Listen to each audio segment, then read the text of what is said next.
We'll probably never know the full impact of the COVID-19 pandemic on society, be it health, be it mental well-being, be it the amount of pounds we put on, or the bad habits that we picked up as a result of it.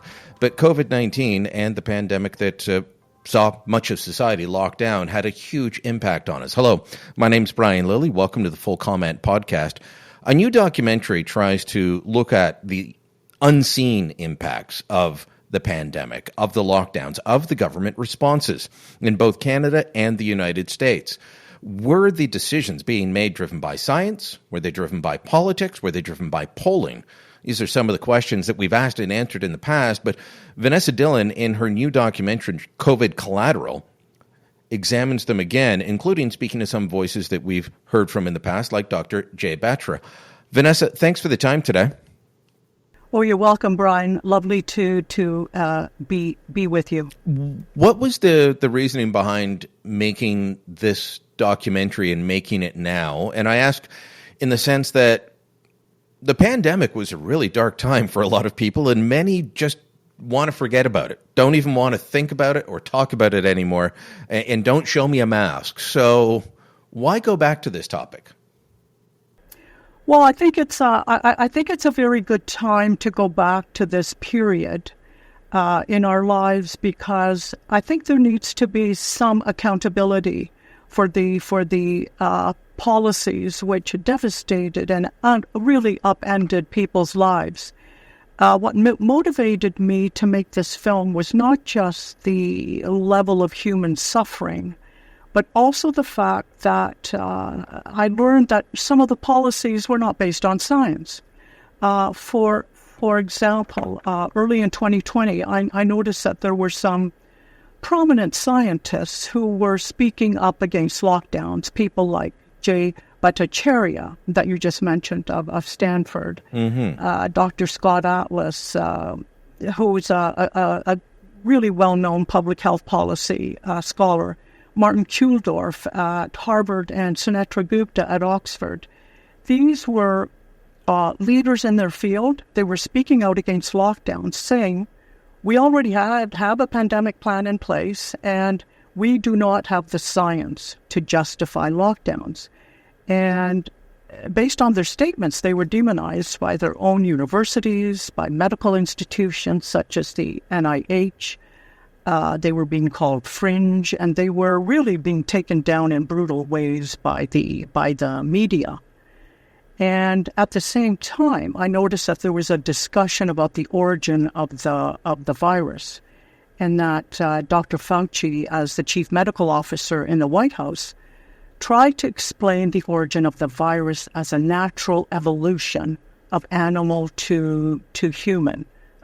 From animal to human transmission. You know, something that had jumped out of a wet market in Wuhan. But there were many leading scientists who noticed that there was this insert in the COVID virus genome, this thing called a furin cleavage, which could only have been created in a lab. So these leading scientists who sounded the alarm and said, hey, this looks like a lab leak here, these people were smeared. Well, I remember writing on the lab leak theory early on, and not from a critical point of view that just said, oh, this is horrible, how dare we do this, but it was, I think the first time I heard it was CNN or the New York Times, and they pointed to a paper published earlier that year, probably in January of 2020, from scientists at a Chinese medical university. And everyone was talking about the lab leak theory as a very real possibility. No one said, oh, yes, for sure. No one said absolutely not. And then Donald Trump mentioned it.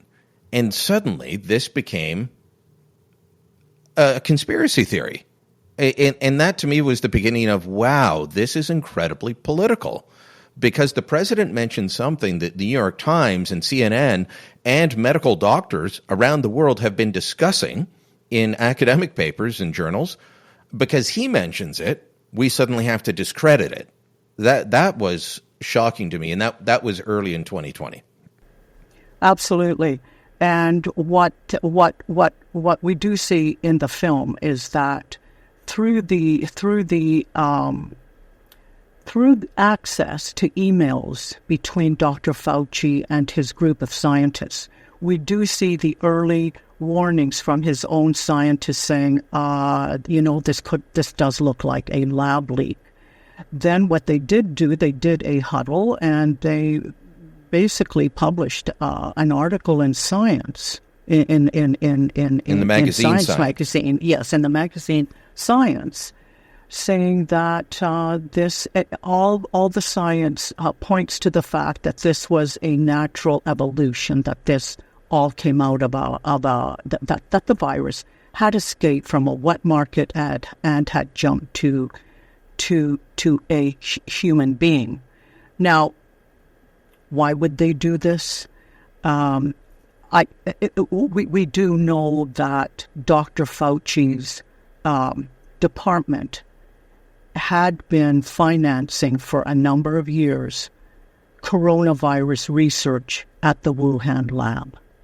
So it would not have looked good for the public to actually find out that the coronavirus may have escaped from a Chinese lab that was being financed by the U.S. We all saw the State Department cables that came out showing that State Department officials had gone to visit the Wuhan lab and said, we're working with these guys. The security is not up to our standards. We need to invest more here. And they weren't calling to invest more for gain of function or anything. They said, we need to invest more here to make sure things are secure. Yes, that's it.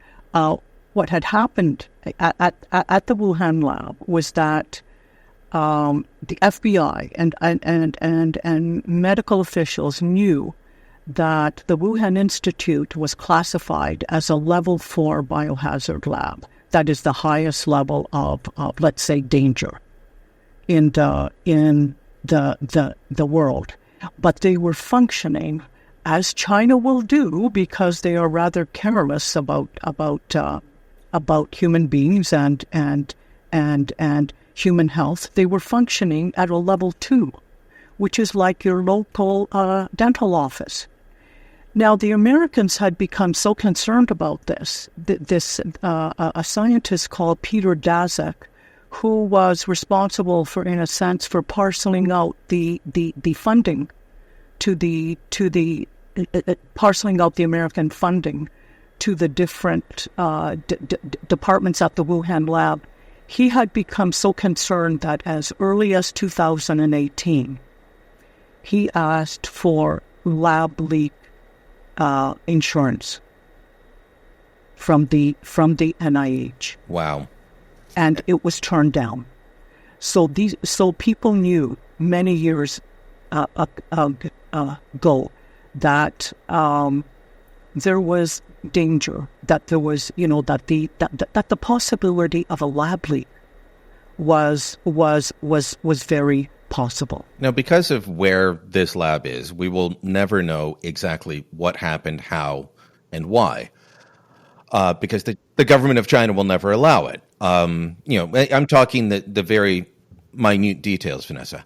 But once we get beyond that and the virus is introduced to the human population, there's a lot of questions to ask about the reaction. And that includes Fauci's recent testimony. And I want to point out that because America is the biggest player in the world, people listened around the world to what Dr. Fauci was saying. And his public health advice impacted public health advice here. And he was asked in a deposition or a committee hearing, I forget, where did this social distancing, keep 6 feet apart, where did that come from? Yes. And he said, I don't know, it just kind of appeared. Yes. Yes. Well, that was it seemed to be the same kind of somewhat careless attitude about the imposition of lockdowns. Because one of the most revelatory things that we have in the film, and it's really right at the very end, is Dr. Francis Collins, the former head of the NIH, and he admitted in a confession type of interview that during the COVID crisis, there was one mentality there, and it was the public health mentality, which says that at any cost, lives must be saved. So he said we weren't thinking. They didn't need to worry about the economy or social impacts. Exactly. So what they didn't take into account, and he was very honest about this finally, what that public health mentality did not take into account was the fact that damage from lockdowns can take many forms. There's the social impacts, drug overdoses, mental health issues. We all know about all of the bankruptcies, we know how the lockdowns affected lower income people to a disproportionate level. Not just the small business owners who went bankrupt, who lost their livelihood, but there was a whole low income group of people who didn't get paid unless they showed up somewhere to work. I'm talking pre-vaccination here. This is the group even post-vaccination, we were still closing restaurants or putting limits on them that made them economically unfeasible. And who's working in a restaurant serving you your meal? They're not exactly high net worth individuals normally. Exactly. They're people who are younger, students on the economic margins. And not to localize it too much, but I remember the public health officer for the city of Toronto arguing that restaurants needed to be closed. And I asked for the evidence. I said, how can you say that this is being spread in restaurants? Do you have evidence? And they pointed to 3 cases that they thought had been spread via restaurants. And I said, there's almost 8,000 restaurants in the city of Toronto, and you're going to close them all because of 3 suspected cases. And they said, yes. And that's the mentality that Dr. Francis Collins was talking about there. To hell with everything else, we're going to shut you down. Absolutely. And we had all of the small business owners being driven bankrupt while the big box stores stayed open. So apparently you could catch COVID buying a box of nails at your small local hardware store, but not at Best Buy. And we all know that they kept the liquor stores open while shutting down churches, shutting down AA meetings, shutting down gyms, everything that kept people healthy. And so the big box stores were open, but children were being kept out of school for long periods of time. And, I know of a group of parents who were trying to find these underground secret in-person classes for their children who obviously couldn't learn online. So it's the catastrophic effects on working people. I mean, the laptop class, the professional class who could work at home with minimal upheaval. I mean, they were. I'm not trying to minimize the way it upended people's lives, but compared to people who actually had to show up somewhere at a warehouse or stocking shelves, that laptop class got away quite well. I'm in the laptop class, yes, and I could work from anywhere, and I did. I didn't have to show up in an office, but I'd been in that frontline worker class before, and having your life twisted up and down, sometimes with minimal notice, just because I would say that there was a huge spike in fear during the pandemic. I never thought that was fair. As you spoke to people like Scott Atlas and Jay and Roman Baber and others who you interviewed in the documentary, Did you learn something new, or were you bringing together things that you already knew, but that you hoped others needed to hear and understand? What really shocked me was the statement from some of them that basically the expert class is not to be trusted. That was kind of, that was a shock for me. I am one of those compliant Canadians who, when they're told, they should be vaccinated, et cetera, I lined up like everyone else. And I shut down like everyone else. But what I learned during the course of making this film was that scientists are just as political as anyone else. And that scientists will sometimes twist information for political reasons, and that I also learned that in my own industry, certain films were not being made. Certain films about big pharma were never going to see the light of day, simply because a lot of the big broadcasters are sponsored by big pharma. Now, you've been a documentary filmmaker for many years, but not necessarily this type of film. Right. This is a bit of a departure for you, isn't it? Well, in terms of this being a rather hot and controversial topic, yes. I mean, I've made other films. I've made films about terrorism, brain science films that offered up new ideas, but nothing this polarizing, certainly. All right, we need to take a quick break. When we come back, though, I want to talk about the fear that drove so much of this, and whether that fear is still there. Will people hear the message of your documentary? Back in moments. During the worst parts of the pandemic, well, actually right up until the end, one of the worst things was it was a fact-free environment, and things were driven by fear.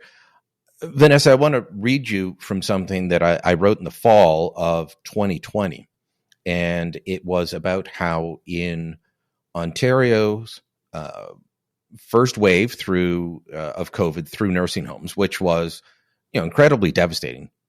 We had a huge number of deaths, but when you look at it compared to a bad flu year, it turns out there were just 3.7% more deaths than in 2018, which was a bad flu year. And the profile of who would suffer and die from COVID was very similar to those who would suffer and die from influenza. When I published this based on ministry data and showing over multiple years what was actually happening, the minister was asked about it in a news conference here at Queen's Park and said, well, that's accurate. It's what the numbers show. And then was vilified by the media, who didn't dispute the numbers, just figured this should not be said. You should not be saying these things. That was repeated around the world, where people would raise, the Barrington Declaration and the people behind that, for example, would raise issues, or the study that you talked about that was conducted at Stanford. The raising facts did not change the fact that people were driven by fear, and then that fear informed polling, which informed decision making around lockdowns and other issues. Yes, I think we will never know how many people actually died from COVID. First of all, we do know that in the U.S. that many people who, let's say, died of cancer but had COVID were counted as COVID deaths, not cancer deaths. They were counted as COVID deaths because those hospitals got supplementary financing for every COVID death. It took us months at the Toronto Sun, yes, to badger the Ontario government to start reporting died with COVID versus died from COVID, because there is a difference. Oh. And they did not have that financial incentive here, but they were still reporting all COVID deaths as the same. In fact, I was counted as a COVID hospitalization at one point, not because I went to the hospital with COVID. I didn't know I had COVID. I went to the hospital because I smacked my head and had a traumatic fall and a horrible concussion. And while I'm laying there, they test me for COVID and it came back positive. But I was counted as a COVID hospitalization. I had no symptoms. Yes, that's it. It's not, your case isn't that uncommon. I mean, certainly at the children's hospitals and the one of the pediatricians in our film, who was at McMaster, said that if a child was admitted, let's say for her tonsils, and she just happened to have COVID, she was counted as a COVID hospitalization. Now, that is, to me, is unconscionable. That is, if we can't rely on our institutions for accuracy of information, where do we go? This also played out on a very big scale when, with the Imperial College of London, who had put out the estimation of fatalities over several months. This was in early 2020, and he had estimated that in the U.S. alone there were going to be 2 million people that were going to lose their lives if they didn't lock down. Well, what we do know was that the numbers were so wrong, they were exponentially wrong, that the actual number of fatalities were just a fraction. And the numbers person, Neil Ferguson at the Imperial College of London, admitted that his numbers were grossly wrong, but he did state that he didn't expect governments would base their health policies on his estimates. So my point again, if we cannot rely on these experts for accurate information, where is the average person supposed to turn? I'd say this, and I'd like to hear your view on it. I can almost forgive those early days of mistakes like that because we didn't know what we didn't know, and we didn't know what we were dealing with. And the horrific scenes out of Italy and out of China scared everyone in North America, scared everyone around the world. And we thought, well, okay, and now we've got this. And then once we had real data, though, once we had real experience, it still didn't seem to matter.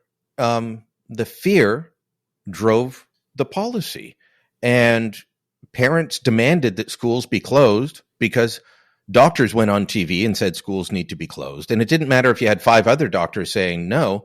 Well, you've got, nonstop TV channels saying kids are going to die. Kids were not dying from COVID, not in any great numbers. I am sure that we could find a small number somewhere, but normally, just like elderly people that died of COVID with underlying conditions, or as the doctors call it, darkly, comorbidities. Exactly. I still had people arguing with me at the end of COVID that we were all at risk, and it didn't matter what your risk profile looked like. We were all facing the same risk, which is factually not untrue. Exactly. It's bizarre. Yes, you're right. The average age of a COVID patient was 83, which is, I think, higher than life expectancy. About risk stratification. This is where I think the public health, where public health really fell down, and also the media should also be held responsible for this. The risk stratification was not explained to the public. They didn't explain to the public that 97% of people were going to be fine if they were exposed. Well, some of us did. Yes, if they were exposed to COVID. That young people, especially children, but young people, if they didn't have if they were not immunocompromised, they should be fine. They may not even know they had COVID. But the media made it seem as if everyone was at equal risk. Hmm. And I think this is one of the things that led to um, one of our policies that I will never be able to get my mind around, and I think is very sad, is that we forced people to die alone. We forced people to people who were either terminally ill or elderly people who were dying. We forced their relatives to say goodbye to them through an iPad. Now, that to me is one of the most cruel and inhumane acts that was ever committed during COVID. If you can imagine your mother slipping away or your father slipping away and you can't be with them, you can't comfort them. They're alone in that room. I've often asked myself, how could we have done this? And who were we protecting? One of my colleagues won a national newspaper award for a well-used, uh, often used photo of a mother at the window of her long-term care home, Yes. trying to touch their loved one through the glass.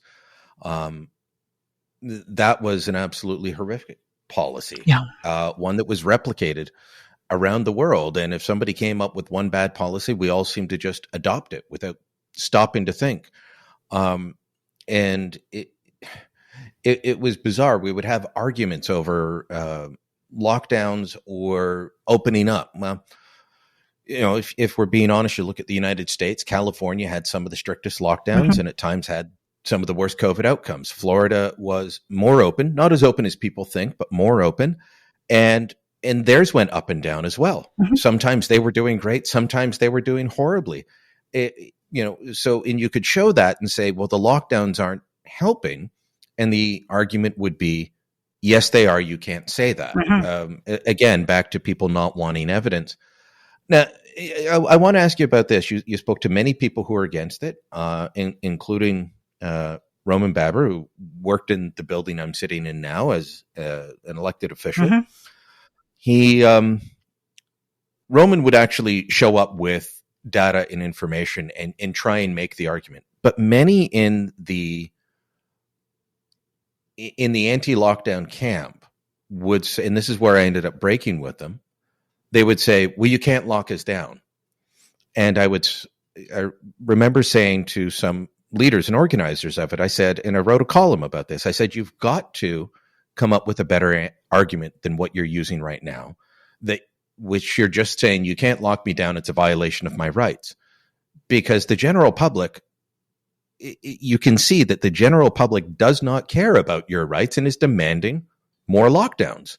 I mean, the politicians gave people what they demanded. Yes. And they said, I shouldn't have to explain it. And I said, then I can't help you because you do need to explain it because people are scared, and mostly scared due to my colleagues and some doctors who have been proven fundamentally flawed and wrong. What do we do going forward with future pandemic plans? I mean, we will have more pandemics. We had them before and we didn't react like this. The swine flu pandemic several years ago was actually detrimental to children. I remember holding my son, like a deadweight, a flopping doll at the hospital to get him medical attention. Schools weren't closed. Daycares weren't closed. No. Brian, we've had a pandemic plan in place just like the U.S., and I know the U.S. has been a pandemic plan, which is similar to ours, has been in place since 2006, because medical leaders knew it was just a question of when we dealt with the pandemic, because the last one was in 1918, the Spanish flu, and they knew that we were overdue. But the pandemic plan generally stated that there were to be no school closures and no lockdowns because of the impact on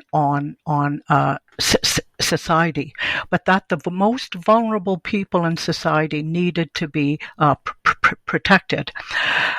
This pandemic plan was ignored because of pressure from the WHO to lock down. But I think moving forward, I think people are. I think people have lost trust in our institutions, and I think moving forward, we need to demand accurate information from our leaders, from our institutions. We need to demand calm facts. We need to expect better from our media, because the media played a huge role in this fear mongering. And I think if we really need to drill deep down and go back to basics, I think we need to start teaching our children. We need schools that teach children facts and critical thinking, not indoctrination. Otherwise, if we keep going down this path, we're finished as a society. We really need to demand that we need to demand much better information from our leaders, and we especially need leaders that will serve Canada, not the globalists who serve the interests of the WEF or the WHO, but leaders that serve their country's interests. Vanessa, it's a fascinating documentary, extremely well produced, the highest quality. Let people know where they can find out more or where they can watch it. Thank you. They can find out more on the website at www.covidcollateral.com. We will be posting when the film is available. Okay. Thank you very much for your time and for the film. Hopefully we'll talk again soon. Thank you, Brian. Full Comment is a post-media podcast. My name's Brian Lilly, your host. This episode was produced by Andre Prue with theme music by Bryce Hall. Kevin Libin is the executive producer. Remember to subscribe to Full Comment on Apple Podcasts, Spotify, wherever you get your podcast. Help us out by leaving us a rating or a review and telling your friends about us. Thanks for listening. Until next time, I'm Brian Lilly.